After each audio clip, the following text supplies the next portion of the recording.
ದಾವಣಗೆರೆ ತಾಲೂಕು ಕಿತ್ತೂರು ಗ್ರಾಮದ ಶ್ರುತಿ ನಿಗೂಢ ಸಾವು ಪ್ರಕರಣಕ್ಕೆ ಈಗ ಟ್ವಿಸ್ಟ್ ಸಿಕ್ಕಿದೆ. ಚನ್ನಗಿರಿ ತಾಲೂಕಿನ ಕೆರೆಬಿಳಿಚಿ ಗ್ರಾಮದ ಭದ್ರಾ ಕಾಲುವೆಯಲ್ಲಿ ಫೆಬ್ರವರಿ 24ನೇ ತಾರೀಕು ಶ್ರುತಿ ಶವವಾಗಿ ಪತ್ತೆಯಾಗಿದ್ದು, ಸದ್ಯ ಇದಕ್ಕೆ ಸಂಬಂಧಪಟ್ಟ ಹಾಗೆ ಯುವಕನೊಬ್ಬನ ಫೋನ್ ನಂಬರ್ ಸಿಕ್ಕಿದ್ದು ಪೊಲೀಸರು ತನಿಖೆ ನಡೆಸುತ್ತಾರೆ. ಬೆಂಗಳೂರು ನಗರ ಜಿಲ್ಲೆ ಆನೇಕಲ್ ತಾಲೂಕಿನಲ್ಲಿರುವ ಬಹುತೇಕ ಕೆರೆಗಳು ಖಾಸಗಿ ಕಂಪನಿಗಳ ಪಾಲಿನ ಡಂಪಿಂಗ್ ಯಾರ್ಡ್ಗಳಾಗಿ ಮಾರ್ಪಟ್ಟಿವೆ. ಸುತ್ತಲ ಕಂಪನಿಗಳು ಕೆರೆಯಲ್ಲಿ ಕಸ ತಂದು ಹಾಕ್ತಾ ಇದ್ದು ಕೆರೆ ಪರಿಸರ ಹಾಳಾಗ್ತಾ ಇದೆ. ಈ ಬಗ್ಗೆ ಕ್ರಮ ಕೈಗೊಳ್ಳಬೇಕು ಅಂತ ಸ್ಥಳೀಯರು ಆಗ್ರಹ ಮಾಡಿದ್ದಾರೆ. ತುಮಕೂರಿನ ಕ್ಯಾತ್ಸಂದ್ರ ಪೊಲೀಸ್ ಸ್ಟೇಷನ್ ಎದುರು ನಿನ್ನೆ ಹೈಡ್ರಾಮಾನೆ ಉಂಟಾಗಿತ್ತು. ಕೇಸ್ ಒಂದಕ್ಕೆ ಸಂಬಂಧಪಟ್ಟ ಹಾಗೆ ಬಿಜೆಪಿ ಕಾರ್ಯಕರ್ತರನ್ನ ಕರೆಸಿ ವಿಚಾರಣೆ ನಡೆಸಲಾಗ್ತಾ ಇತ್ತು. ಇದಕ್ಕೆ ಆಕ್ಷೇಪ ವ್ಯಕ್ತಪಡಿಸಿದ್ದ ಮಾಜಿ ಶಾಸಕ ಬಿ ಸುರೇಶ್ ಗೌಡ ಠಾಣೆಯ ಮೆಟ್ಟಿಲ ಮೇಲೆ ಮಲಗಿ ಪ್ರತಿಭಟನೆ ಮಾಡಿದರು. ಚಾಮರಾಜನಗರ ಜಿಲ್ಲೆ ಮಲೆ ಮಹದೇಶ್ವರ ಬೆಟ್ಟದಲ್ಲಿ ಮಳಿಗೆಗಳನ್ನು ಉಚಿತವಾಗಿ ನೀಡಬೇಕು ಅಂತ ಆಗ್ರಹಿಸಿ ಸ್ಥಳೀಯರು ನಡೆಸ್ತಾ ಇರುವ ಸತ್ಯಾಗ್ರಹ 2ನೇ ದಿನಕ್ಕೆ ಕಾಲಿಟ್ಟಿದೆ. ಮಲೆ ಮಹದೇಶ್ವರ ಅಭಿವೃದ್ಧಿ ಪ್ರಾಧಿಕಾರದ ವಿರುದ್ಧ ಧರಣಿ ನಡೆಸ್ತಾ ಇರುವ ಮೂವರು ಅಸ್ವಸ್ಥರಾಗಿದ್ದು ಅವರನ್ನು ಆಸ್ಪತ್ರೆಗೆ ದಾಖಲು ಮಾಡಲಾಗಿದೆ. ವಿಜಯಪುರದಿಂದ ಮಹಾರಾಷ್ಟ್ರದ ಸೋಲಾಪುರದವರೆಗೆ ಚತುಷ್ಪಥ ರಸ್ತೆ ಹೆದ್ದಾರಿ ಕಾಮಗಾರಿ ನಡೀತಾ ಇದ್ದು ಬಸವನಾಡಿನಲ್ಲಿರುವ 10 ಸಣ್ಣ ಕೈಗಾರಿಕೆಗಳಿಗೆ ಕಂಟಕ ಎದುರಾಗಿದೆ. ಈಗಾಗಲೇ ರಾಷ್ಟ್ರೀಯ ಹೆದ್ದಾರಿ ಪ್ರಾಧಿಕಾರದವರು ಕೆಲವು ಅಂಗಡಿಗಳನ್ನು ತೆರವುಗೊಳಿಸಿದರೆ ಕೆಲ ಸಣ್ಣ ಕೈಗಾರಿಕೆಗಳನ್ನು ತೆರವುಗೊಳಿಸಲು ನೋಟಿಸ್ ನೀಡಲಾಗಿದೆ. ಗದಗ ತಾಲೂಕಿನ ಎಚ್ಎಸ್ ವೆಂಕಟಾಪುರ ಗ್ರಾಮದಲ್ಲಿ ನೀರಿಗಾಗಿ ಹಾಹಾಕಾರ ಶುರುವಾಗಿದೆ. ಜನ ಜಾನುವಾರುಗಳು ನೀರದಿದೆ ಪರದಾಡ್ತಾ ಇದ್ದು ಅಧಿಕಾರಿಗಳಿಗೆ ಎಷ್ಟೇ ಬಾರಿ ಮನವಿ ಮಾಡಿದ್ರೂ ಕೂಡ ಪ್ರಯೋಜನ ಆಗಿಲ್ಲ. ಇನ್ನು ಮಕ್ಕಳು ಹಿರಿಯರು ಸುಮಾರು 4 ಕಿಲೋಮೀಟರ್ ದೂರದಿಂದ ನೀರು ಹೊತ್ತಿರುತ್ತಾರೆ. ಪಾಕ್ ಪ್ರಧಾನಿ ಪರ ಪ್ರಾಧ್ಯಾಪಕ ಪೋಸ್ಟ್ ಮಾಡಿದ ಹಿನ್ನೆಲೆಯಲ್ಲಿ ಎಬಿವಿಪಿ ಕಾರ್ಯಕರ್ತರು ವಿಜಯಪುರದ ಎಂಜಿನಿಯರಿಂಗ್ ಕಾಲೇಜು ಬಳಿ ಧರಣಿ ನಡೆಸಿದ್ರು. ಸಂದೀಪ್ ವಟಾರ್ ಪೋಸ್ಟ್ಗೆ ಕಾಲೇಜು ಆಡಳಿತ ಮಂಡಳಿ ಸೇರಿದಂತೆ ವಿದ್ಯಾರ್ಥಿಗಳು ತೀವ್ರ ವಿರೋಧ ವ್ಯಕ್ತಪಡಿಸಿದ ನಂತರ ಸಂದೀಪ್ ಮಂಡಿಯೂರಿ ಕ್ಷಮೆಯಾಚನೆ ಮಾಡೋದನ್ನು ಕೂಡ ಬಿಟ್ಟಿದ್ದಾರೆ. ಬೆಳಗಾವಿ ಜಿಲ್ಲೆ ಹುಕ್ಕೇರಿ ತಾಲೂಕಿನ ಇಸ್ಲಾಂಪುರ ಗ್ರಾಮದಲ್ಲಿ ಕಾಂಗ್ರೆಸ್ ಕಾರ್ಯಕರ್ತೆ ತಲವಾರ್ನಿಂದ ಕೇಕ್ ಕತ್ತರಿಸಿ ಪೋಸ್ ನೀಡಿದ್ದಾಳೆ. ಸಚಿವ ಸತೀಶ್ ಜಾರಕಿಹೊಳಿ ಬೆಂಬಲಿಗರಾಗಿರುವಂತಹ ಅಮೀರಾ ದೇಸಾಯಿ ಹುಟ್ಟುಹಬ್ಬದಲ್ಲಿ ತಲವಾರ್ನಿಂದ ಕೇಕ್ ಕತ್ತರಿಸಿ ಸಾಮಾಜಿಕ ಜಾಲತಾಣದಲ್ಲಿ ಫೋಟೋವನ್ನು ಅಪ್ಲೋಡ್ ಮಾಡಿ ಇಲ್ಲಿ ಬಹಳ ಮೆರೆದಾಡಿದ್ದಾರೆ. ಬೆಂಗಳೂರಿನ ಮೈಕೋ ಲೇಔಟ್ನಲ್ಲಿರುವಂತಹ ಮಾರಿಗೋಲ್ಡ್ ಹಾಸ್ಪಿಟಲ್ನಲ್ಲಿ ಆಪರೇಷನ್ ಥಿಯೇಟರ್ ಹಾಗೂ ಇಂಟೆನ್ಸಿವ್ ಕೇರ್ ಯೂನಿಟ್ ಉದ್ಘಾಟನೆ ಮಾಡಲಾಯಿತು. ಈ ವೇಳೆ ಜಯದೇವ ಆಸ್ಪತ್ರೆಯ ನಿರ್ದೇಶಕ ಪದ್ಮಭೂಷಣ ಡಾಕ್ಟರ್ ಸಿ ಮಂಜುನಾಥ್ ಉಪಸ್ಥಿತರಿದ್ದರು.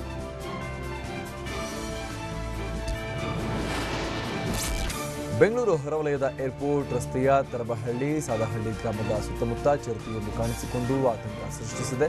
ಕಳೆದ 2 ವಾರದಿಂದ 6ಕ್ಕೂ ಅಧಿಕ ಸಲ ಕಾಣಿಸಿಕೊಂಡಿದ್ದು ಸಿಸಿ ಕ್ಯಾಮೆರಾದಲ್ಲಿ ಸೆರೆಯಾಗಿದೆ. ಹೇಗಿದ್ರೂ ಅರಣ್ಯ ಇಲಾಖೆ ಕ್ರಮ ಕೈಗೊಳ್ಳುತ್ತಿಲ್ಲ ಅಂತ ಜನ ಆಕ್ರೋಶವನ್ನ ವ್ಯಕ್ತಪಡಿಸಿದ್ದಾರೆ. ಕರ್ನಾಟಕ ತಮಿಳುನಾಡು ಗಡಿಭಾಗದ ಕಿರ್ನಪಲ್ಲಿ ಗ್ರಾಮದಲ್ಲಿ ಮತ್ತೆ 2 ಕಾಡಾನೆಗಳು ಕಾಣಿಸಿಕೊಂಡಿದ್ದು ಗ್ರಾಮಸ್ಥರನ್ನ ಆತಂಕಕ್ಕೆ ಈಡಾಗುವಂತೆ ಮಾಡಿದೆ. ಹಗಲು ಕಾಡಂಚಿನ ಪೊದೆಯಲ್ಲಿರುವ ಆನೆಗಳು ರಾತ್ರಿ ಹೊಲಗದ್ದೆಗಳಿಗೆ ನುಗ್ಗಿ ಬೆಳೆ ನಾಶ ಮಾಡ್ತಾ ಇದ್ದು ಇದರಿಂದ ರೈತರು ಕಂಗಾಲಾಗಿದ್ದಾರೆ. ಮಲ್ಪೆ ಬೀಚ್ಗೆ ಬಾಂಬ್ ಹಾಕುವುದಾಗಿ ಬೆದರಿಕೆ ಹಾಕಿದ್ದ ಮಲ್ಪೆಯ ತೊಟ್ಟಂ ನಿವಾಸಿ ಸೃಜನ್ನನ್ನ ಪೊಲೀಸರು ಬಂಧಿಸಿದ್ದಾರೆ. ಆರೋಪಿ ಸೃಜನ್ ಮುಖಕ್ಕೆ ಬಟ್ಟೆ ಕಟ್ಟಿಕೊಂಡು ಹಿಂದಿ ಭಾಷೆಯಲ್ಲಿ ಬೆದರಿಕೆ ಹಾಕಿರುವ ವಿಡಿಯೋ ಬಿಟ್ಟಿದ್ದ.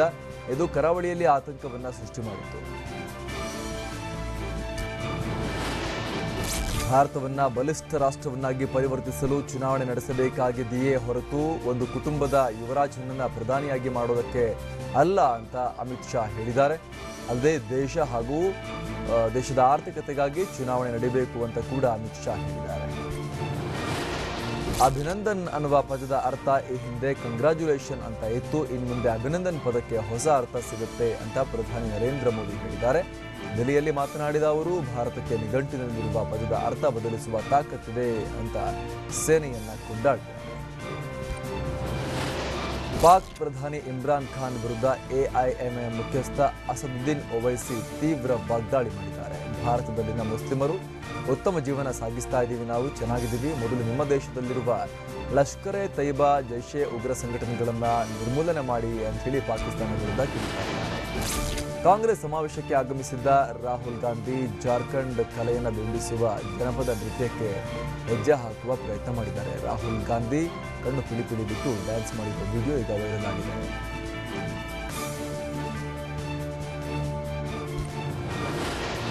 ಉತ್ತರ ಪ್ರದೇಶದ ಪ್ರಯಾಗ್ರಾಜ್ನಲ್ಲಿ ನಡೀತಾ ಇರುವ ಕುಂಭಮೇಳದಲ್ಲಿ ಸ್ವಚ್ಛತೆ ವಿಚಾರವಾಗಿ ಗಿನ್ನೆಸ್ ವರ್ಲ್ಡ್ ರೆಕಾರ್ಡ್ ಆಗಿದೆ. ಏಕಕಾಲಕ್ಕೆ ಸುಮಾರು 10,000 ನೈರ್ಮಲ್ಯ ಸಿಬ್ಬಂದಿ ಸ್ವಚ್ಛತಾ ಕಾರ್ಯದಲ್ಲಿ ತೊಡಗಿ ಸ್ವಚ್ಛತೆಯನ್ನು ಮಾಡಿರುವುದು ಗಿನ್ನೆಸ್ ವರ್ಲ್ಡ್ ರೆಕಾರ್ಡ್ ಆಗಿದೆ. ದಕ್ಷಿಣ ಆಫ್ರಿಕಾ ಹಾಗೂ ಶ್ರೀಲಂಕಾ ನಡುವಿನ ಮೊದಲ ಏಕದಿನ ಪಂದ್ಯ ಇವಾಗ ಜೋಹಾನ್ಸ್ಬರ್ಗ್ನಲ್ಲಿ ನಡೆಯುತ್ತೆ. ಟೆಸ್ಟ್ ಸರಣಿಯನ್ನ 2-0 ಅಂತರದಿಂದ ಆಫ್ರಿಕಾ ತವರಿನಲ್ಲೇ ಕ್ಲೀನ್ ಸ್ವೀಪ್ ಮಾಡಿದ್ದ ಸಿಂಹಳಿಯರು ಏಕದಿನ ಸರಣಿಯಲ್ಲಿ ಸಾಲಿಡ್ ಪರ್ಫಾರ್ಮೆನ್ಸ್ ನೀಡುವ ವಿಶ್ವಾಸದಲ್ಲಿದ್ದಾರೆ. ಬಾಂಗ್ಲಾ ವಿರುದ್ಧ ಮೊದಲ ಟೆಸ್ಟ್ನ ಮೊದಲ ಇನ್ನಿಂಗ್ಸ್ನಲ್ಲಿ ನ್ಯೂಜಿಲೆಂಡ್ ನಾಯಕ ಕೇನ್ ವಿಲಿಯಮ್ಸನ್ ಭರ್ಜರಿ ದ್ವಿಶತಕವನ್ನು ದಾಖಲು ಮಾಡಿದ್ದಾರೆ. 257 ಬಾಲ್ಗಳನ್ನು ಎದುರಿಸಿದ ಕೇನ್ ವಿಲಿಯಮ್ಸನ್ 19 ಬೌಂಡರಿಗಳ ನೆರವಿನಿಂದ ಅಜೇಯ 200 ರನ್ ಗಳಿಸಿದರು. ಇದರೊಂದಿಗೆ ಕಿವೀಸ್ ತಂಡ ಗೆಲ್ಲೋದಕ್ಕೆ ಆಸರೆಯಾಗಿದೆ. ವಿಶ್ವಕಪ್ಗೆ ಟೀಂ ಇಂಡಿಯಾ ಭರ್ಜರಿ ತಯಾರಿ ನಡೆಸ್ತಾ ಇದ್ದು ಯಂಗ್ಸ್ಟರ್ ರಿಷಬ್ ಪಂತ್ ಕುರಿತು ಸೌರವ್ ಗಂಗೂಲಿ ಅಸಮಾಧಾನ ಹೊರಹಾಕಿದ್ದಾರೆ. ಪಂತ್ ಉತ್ತಮ ಆಟಗಾರನಾಗುವ ಸಾಮರ್ಥ್ಯ ಇದೆ, ಆದರೆ ಕೇವಲ 3 ಏಕದಿನ ಪಂದ್ಯ ಆಡಿರುವ ಪಂತ್ ವರ್ಲ್ಡ್ ಕಪ್ ಹೇಗೆ ಫಿಟ್ ಆಗ್ತಾರೆ ಅಂತ ಗಂಗೂಲಿ ಪ್ರಶ್ನೆ ಮಾಡಿದ್ದಾರೆ. ಆಸೀಸ್ ವಿರುದ್ಧ ಮೊಹಾಲಿ ಮತ್ತು ದಿಲ್ಲಿಯಲ್ಲಿ ನಡೆಯಬೇಕಾಗಿರುವ ಪಂದ್ಯಗಳನ್ನು ಯಾವುದೇ ಕಾರಣಕ್ಕೂ ಸ್ಥಳಾಂತರ ಮಾಡಲ್ಲ ಅಂತ ಬಿಸಿಸಿಐ ಸ್ಪಷ್ಟಪಡಿಸಿದೆ. ಇಂಡೋ ಪಾಕ್ ನಡುವೆ ಬಿಗುವಿನ ವಾತಾವರಣ ಇದ್ದು ಕೂಡ ಪಂದ್ಯ ಸ್ಥಳಾಂತರ ಮಾಡೋದಿಲ್ಲ, ಬದಲಿಗೆ ಹೆಚ್ಚಿನ ಭದ್ರತೆ ಕೊಡಲಾಗುತ್ತೆ ಅಂತ ಬಿಸಿಸಿಐ ಹೇಳಿದೆ. ಕಾರ್ತಿಕ್ ಆರ್ಯನ್ ಹಾಗೂ ಕೃತಿ ಸನನ್ ಅಭಿನಯದ ಕಾಮಿಡಿ ಸಿನಿಮಾ ಲುಕ್ಕಾ ಚುಪ್ಪಿಗೆ ಒಳ್ಳೆ ಪ್ರತಿಕ್ರಿಯೆ ಸಿಕ್ಕಿದೆ. ಮೊದಲ ದಿನವೇ 8 ಕೋಟಿ ಕಲೆಕ್ಷನ್ ಮಾಡಿದೆ. ಕಾರ್ತಿಕ್ ಅಭಿನಯದ ಹೈಯೆಸ್ಟ್ ಓಪನಿಂಗ್ ಸಿನಿಮಾ ಇದಾಗಿದ್ದು, ಈ ಹಿಂದೆ ಕಾರ್ತಿಕ್ ಅಭಿನಯದ ಸೋನುಕೆ ಟಿಟುಕೆ ಸ್ವೀಟಿ ಮೊದಲ ದಿನ 6 ಕೋಟಿಗೂ ಅಧಿಕ ಕಲೆ ಹಾಕಿತ್ತು. ವರ್ಕೌಟ್ ವಿಡಿಯೋ ಹಾಗೂ ಫೋಟೋವನ್ನು ಇನ್ಸ್ಟಾಗ್ರಾಮ್ನಲ್ಲಿ ಸನ್ನಿ ಶೇರ್ ಮಾಡಿದ್ದು ಸಖತ್ ವೈರಲ್ ಆಗಿದೆ. ಸಾಕಷ್ಟು ಫ್ಯಾನ್ ಫಾಲೋಯಿಂಗ್ ಹೊಂದಿರುವ ನಟಿ ಸನ್ನಿ ಫಿಟ್ನೆಸ್ ಬಗ್ಗೆ ಕ್ರೇಜ್ ಹೊಂದಿದ್ದಾರೆ. ಅಭಿಮಾನಿಗಳಿಗೂ ಕೂಡ ಫಿಟ್ನೆಸ್ ಬಗ್ಗೆ ಜಾಗೃತಿ ಮೂಡಿಸುವ ನಿಟ್ಟಿನಲ್ಲಿ ಸನ್ನಿ ಶೇರ್ ಮಾಡ್ತಾ ಇದ್ದಾರೆ. ಆನಂದ್ ಆಡಿಯೋ ಸಂಸ್ಥೆ ಬಿಗ್ ಸ್ಟಾರ್ಗಳ ಸಿನಿಮಾಗಳ ಹಾಡುಗಳ ಹಕ್ಕನ್ನು ಖರೀದಿಸಿದೆ. ಸುದೀಪ್ ಅಭಿನಯದ ಕೋಟಿಗೊಬ್ಬ 3 ಹಾಗೂ ಗಣೇಶ್ ನಟನೆಯ 99, ಶ್ರೀಮುರಳಿ ನಟಿಸಿರುವ ಮದಗಜ ಹಾಗೂ ಭರಾಟೆ, ಅಭಿಷೇಕ್ ಅಂಬರೀಶ್ ನಟನೆಯ ಅಮರ್ ಸಿನಿಮಾದ ಹಾಡುಗಳ ಹಕ್ಕನ್ನು ಆನಂದ್ ಆಡಿಯೋ ಪಡೆದಿದೆ. ಸಮಂತ, ಕಾಜಲ್ ಅಗರ್ವಾಲ್, ರಾಕುಲ್ ಪ್ರೀತ್ ಸಿಂಗ್ ಹಾಗೂ ತಮನ್ನಾ ಜೊತೆಯಲ್ಲಿರುವಂತಹ ಫೋಟೋವೊಂದು ಸಖತ್ ಸದ್ದು ಮಾಡ್ತಾ ಇದೆ. ಈ 4 ಒಂದೇ ಸಿನಿಮಾದಲ್ಲಿ ಸ್ಕ್ರೀನ್ ಶೇರ್ ಮಾಡಿಕೊಳ್ತಾರಾ ಅನ್ನುವ ಗುಸುಗುಸು ಶುರುವಾಗಿದೆ. ಆದರೆ ಈ 4 ಜನ ಜೊತೆ Hollywood cinema captain Marvel promotion ಮಾಡಿದ್ದಾರೆ.